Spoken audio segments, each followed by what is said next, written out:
Now, from Nebraska's trusted news source, this is Channel 8 News at 5.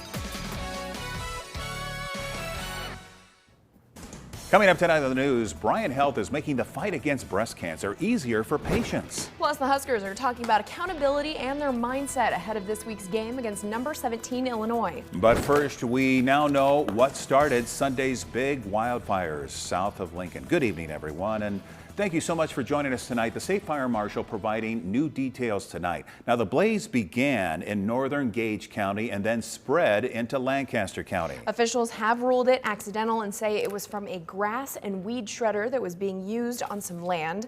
The total amount of acres burned Sunday is still unknown. 3 homes and some outbuildings were destroyed. And many say Sunday's fires could have been a lot worse if it weren't for volunteer firefighters and farmers. No doubt. In fact, more than 100 firefighters from 19 agencies and around 100 farmers worked together to get it done. Channel 8's Veronica Barreto talked today with firefighters from Cortland and Hallam, and she has their stories. Veronica? They haven't stopped working. I was in Hallam today and firefighters were still taking care of flare-ups from Sunday's wildfires. We hear from some of them and also about the help they received from local farmers. They are there when we need them, and many times they risk their lives to save others. It's fair to call them heroes. They come from all walks of life and they drop what they're doing at a moment's notice to help others. They are our volunteer firefighters. They were the first ones on scene to try and control Sunday's fires. There's no words. All the volunteers, they worked hard. We can't thank them enough. Fire departments from Cortland and Hallam were working together in 2 different areas. Around 1 p.m. on Sunday, they were called to a grass fire east of Cortland before being called to another fire west of Hallam. They were working non-stop until late in the night. Some stayed until 6 a.m. Monday morning taking care of the hot spots. Hallam's volunteer fire and rescue chief says even though they receive a limited training, volunteers know exactly what to do. They can't put in enough training and enough hours to prepare for something like this. Nobody can, I don't think, in my opinion. We try to train as best we can for it, but when the tones come out, we all know we have a job to do, and it's just try to get the fire as contained as possible. But containing the wildfires was a team effort, and there are also more heroes to this story. What we started doing was calling around to our local farmers, trying to get their equipment out to help us out to stop this from going even further. Without them, it would have been really tough to stop this. Cody Behrens, a local farmer who helped battle the fires, said firefighters and farmers share something in common when helping. You don't think twice about helping anybody, no matter who they are.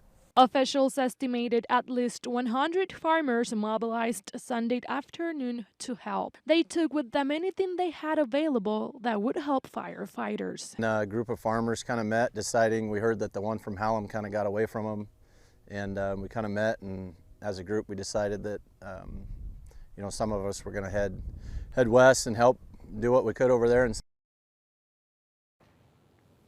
Hallam and Cortland Fire Department say they are grateful. With the community showing their support, people are stopping by their stations and are leaving snacks, water, anything they can donate to thank their heroes. Oh, so many people really appreciate all the efforts both the volunteer firefighters and of course the farmers put into this.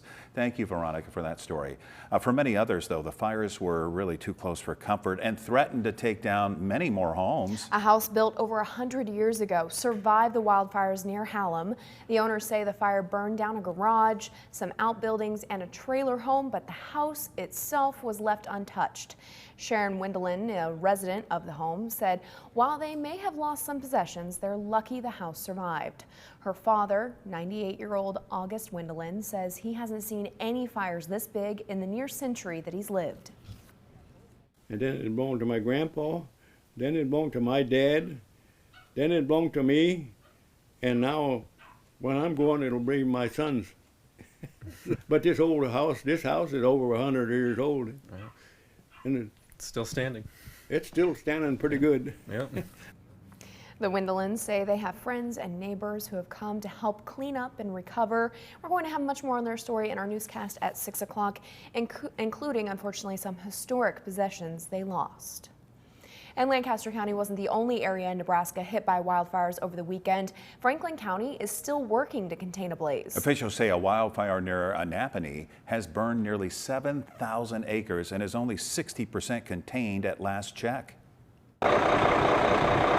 This fire started Sunday afternoon. They were worried about the town, so yeah, they were planning on evacuating it. But it never happened. Over 20 fire departments helped to limit the flames and temper the hot spots. It's been amazing. They called fire departments from all over, clear into Kansas. They showed up last night and they worked really hard to put this fire out. If it wasn't for them, this whole area probably would have burned up. After working all night long, Franklin Fire Chief just has one word to describe the hard work everyone put in. Humbling. It was moving pretty fast and there wasn't a whole lot we could do. Wind shift helped us actually and then created some other problems, but it probably helped us more than it hurt us. So. Around 5,500 acres are burned. The fire marshal's investigating the cause. Donovan, who is a local resident, says a couple of months back they had 2 house fires in town. And that was over the same thing, high winds. Officials say the current high winds could increase the flare-ups and hot spots. If it was any wetter out, we wouldn't have had this issue probably at all. So we're still not sure yet when crews will stop battling this fire.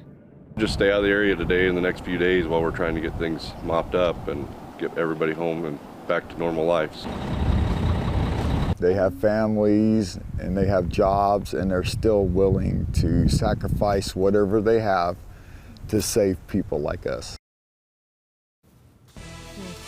Really love those stories of people coming together. Time now for a first look of our weather. Rusty, it started really chilly this morning, but some nice sunshine to warm us up. Yeah, that's kind of how October works too, where we see those cold temperatures in the morning. You need the heater when you're driving into work, and then the AC or an open window does just fine on the ride home. But temperatures, yeah, started off chilly. 27 degrees in Lincoln and Norfolk, teens in some spots like Broken Bow, 19 degrees to start the day. But outside right now, just a little bit of a north breeze. You can see from our Penner Bathing Solutions cam, the flag waving away in Aurora right now with plenty of blue sky, a little on the breezy side. Some clouds trying to increase from west to east, a few showers in parts of the Panhandle, but most of the state has a lot of sunshine. We've got a wind that's a little more pesky than it was yesterday, out of the north at 10 to 20, possibly up to 25 miles per hour, but that's about it. Temperatures, not too bad, 63 degrees in Lincoln and Norfolk, 63 in Grand Island, 62 in Holdridge, but a little cooler where that cloud cover is at, like in the Panhandle in the 50s, but most of us in the 50s and 60s today, and we'll eventually drop a little bit warmer than we were this morning. I think a lot of us will drop to around the freezing mark, maybe a little bit warmer the further south you go and east you go, like 37s in Omaha and Nebraska City. But another chilly start to the day and another day where we'll eventually get back to around normal, which is in the lower 60s. We do have a couple of rain chances, which I know a lot of people need right now, so we'll take a look at that possibility in a few minutes. Sounds good. Thank you, Rusty. In other news now, a scary moment this morning for one Lincoln homeowner. A car slams into his home while he's asleep. Here's video from the scene near 56th and J. This happened around 4 a.m. today. Police say the woman who was driving the car and a dog who was with her were not seriously injured. We talked to the homeowner. Well, I was in bed, sound asleep, and all of a sudden there was a tremendous bang, explosion type thing. I was a pharmacist for 20 years at Walgreens at 17th and South, got robbed, all kinds of stuff. So this kind of thing doesn't bother me. Now, damage to the house is estimated to be right around $30,000. Lincoln police say they believe the driver was under the influence of alcohol. We checked here this afternoon. They have not said, though, if she has been ticketed or not. Well, for the month of October, we've been bringing you breast cancer awareness stories. We continue today with Bryan Health as they recently launched a new way for breast cancer patients to get care. They unveiled a breast cancer multidisciplinary clinic as a way for patients to have one appointment with everyone they need. The patients arrive at Bryan East Hospital and check in. They are then seen by all of the providers over a 3-hour appointment instead of seeing doctors spread out over a long period of time. This really helps with fragmented care. These appointments can be spread out over several months to meet different physicians. In this appointment, the patient will meet their breast surgeon, a medical oncologist, a radiation oncologist. They can also meet a genetic counselor, a social worker if needed, and an oncology nurse navigator. So they really meet that whole team in one morning instead of spreading that out over several weeks. The plan moving forward is to move the clinic to the Cancer Center. That's set to be open in spring of next year. And while this is the first clinic of its kind for Bryan Health, CHI Health St. Elizabeth started their clinic in October of 2021.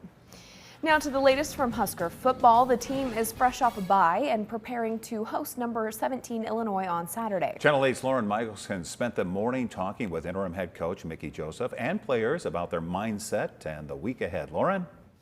Yeah, Rod and Meg, after a full week off, including no opportunities to talk with Husker football, it felt good to be back today. The consensus from Joseph and some players was clear. They feel well rested and ready to do everything they can to defeat Illinois on Saturday. But one of the biggest takeaways from this morning came from quarterback Casey Thompson. Thompson wants to see Mickey Joseph stick around after the end of this season, whether as the head coach or a coach on staff wasn't made clear, but what were the words he used to talk about Joseph. Thompson spent close to 3 minutes praising Joseph for the passionate way he coaches and how he keeps his staff and players accountable. I like Coach Joseph because he brings good energy. He's very detailed and organized. He's very intense and he's passionate, and he brings the best out of everyone. When you walk in the building, whether you're a player or a coach, everything you do is going to be evaluated. Anybody on staff has to do their job, and he holds everybody accountable, and I really like it. I enjoy it. No matter what happens next year, Mickey Joseph, he'll always have my respect, and I want him to be around for sure.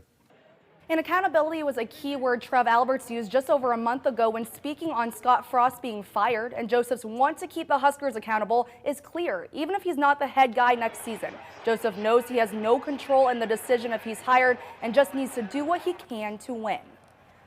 I'm not going to make the decision if I get the job.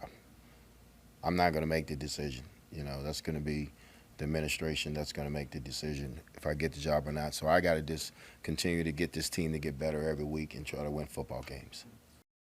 There is plenty more to unpack from this morning. Joining us at 6 o'clock to hear what Casey Thompson and Turner Corcoran had to say about the Huskers' offensive line woes, plus a preview of Nebraska volleyball's big rematch of the 2021 National Championship as they prepare to take on Wisconsin tomorrow. You guys.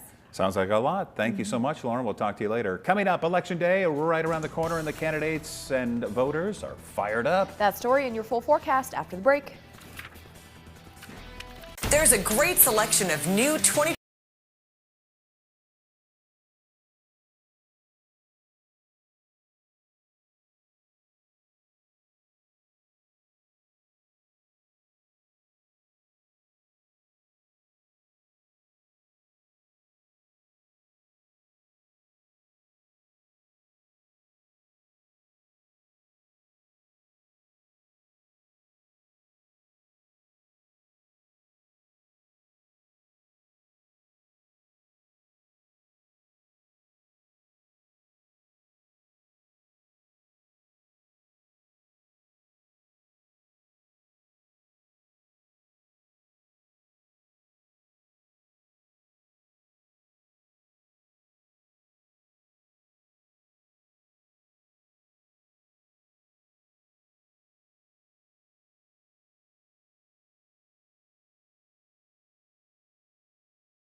Weeks to go until Election Day, the stakes are high. Tonight, it's the first and only debate between Pennsylvania's top 2 Senate candidates. This as polls show several crucial Senate races are neck and neck. ABC's M. Nguyen has the latest.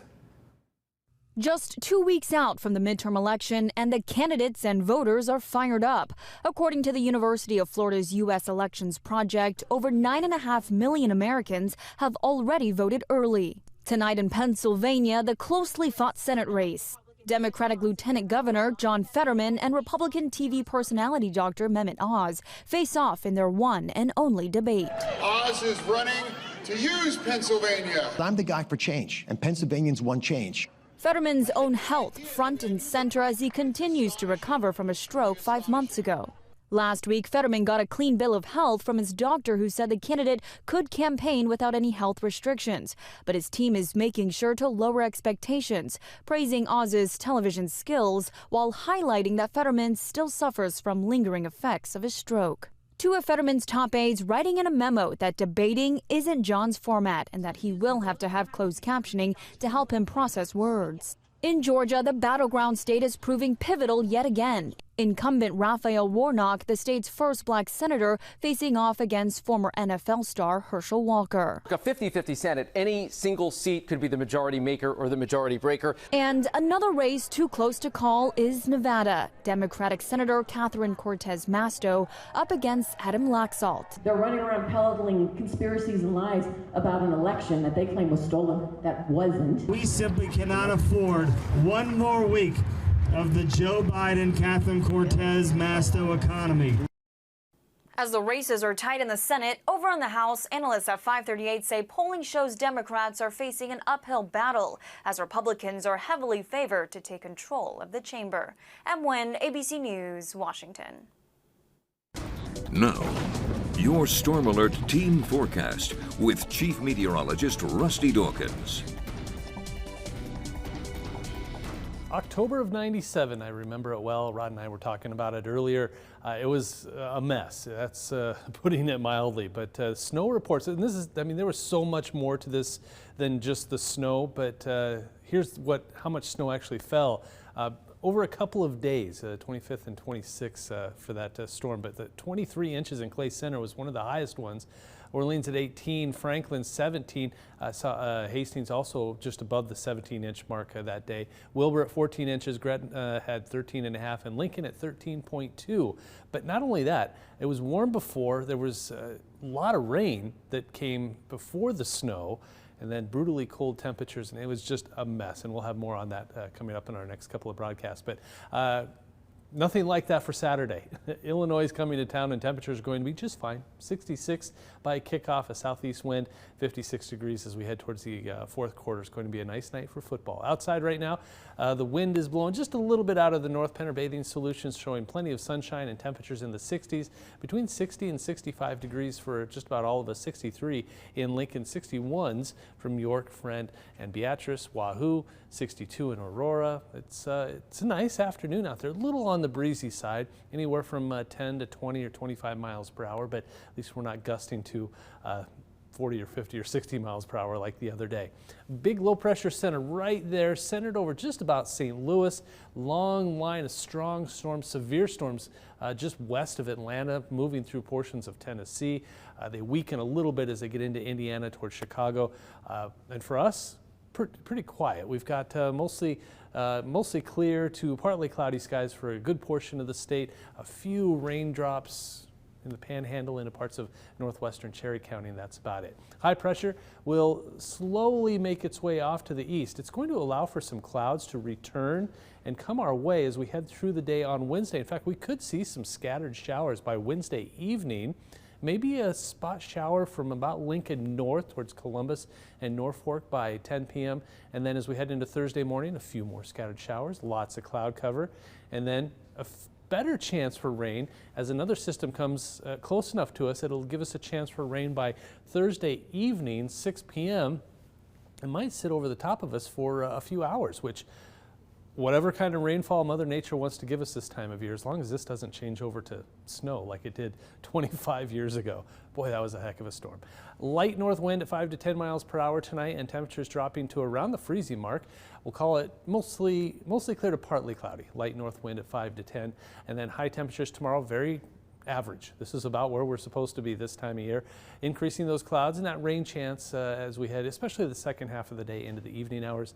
62 degrees and a southeast wind at 5 to 15. Drop off just a little bit more, I think more clouds and that rain chance, a better rain chance on Thursday, 58 degrees. Then 63 on Friday, and the best day of the next several days I think will be Saturday, 66 degrees, mostly sunny skies, a great day for a Husker football game. 65 on Sunday. Halloween. In recent memory, that's been a cooler day, but it doesn't look that way on Monday. 68 degrees for a high on Monday. And then November, we're going to start off November, of course we are, right around 70 degrees on November 1st and 2nd. Showers possible on Wednesday, and then we start to cool back down as we head towards the end of next week. After seeing those several dry forecasts there for a while, it's nice to see at least a few chances within that 10-day. Every so often, not the greatest of chances, but at least they're out there. Absolutely. All right. Thank you very much, Rusty. Hey, another positive day on Wall Street. The Dow gaining 337 points. NASDAQ is up 247. S&P adding 62 points. Here are your numbers. You're watching Channel 8, Nebraska's trusted news source.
Finally tonight, an adorable baby beaver has gone viral with her dam building. This beaver, named Neeby, lives at the Newhouse Wildlife Rescue Center in Massachusetts, where she doesn't really get along with another female named Zeeby. So when Zeeby was moved to another enclosure, Neeby became a busy beaver, you could say, instantly began damming up the door through which her nemesis had departed. And when she got the foundation laid, he left with a spring in her step that captivated the internet. Look at that. She's like, oh, she's not coming back. Barriers. See you later. My room, your room. Yes, stay away. All right. Rusty, how about a final check of the weather? It's like watching my two kids. Don't cross this line. Exactly. Hey, we've got a nice forecast over the next few days. In fact, we've got a little bit of rain in the forecast. Light rain showers possible on Wednesday, a few showers possible on Thursday, both in, the best chance in the evening. Temperatures about where they're supposed to be, the upper 50s and lower 60s as we head through the next few days. Friday looking like a really nice day, 63 mild degrees with anywhere from mostly sunny to partly cloudy skies. That's a fall forecast. All right, thank you, Rusty, and thank you all for joining us. World News with David Muir is up next. We'll see you back here at 6. With the Channel 8 News mobile app, you'll be the first to know. Get alerts about breaking news and weather, all in the palm of your hand. The spas are here. Truckloads of spas arriving weekly. Hurry in today. These spas are going fast. Spas are in stock and ready for immediate delivery. Supreme Spa and Pool. Closed captioning on Channel 8 Eyewitness News is brought to you by Christensen Hearing Analytics. All the Taco Tuesday excitement at Taco John's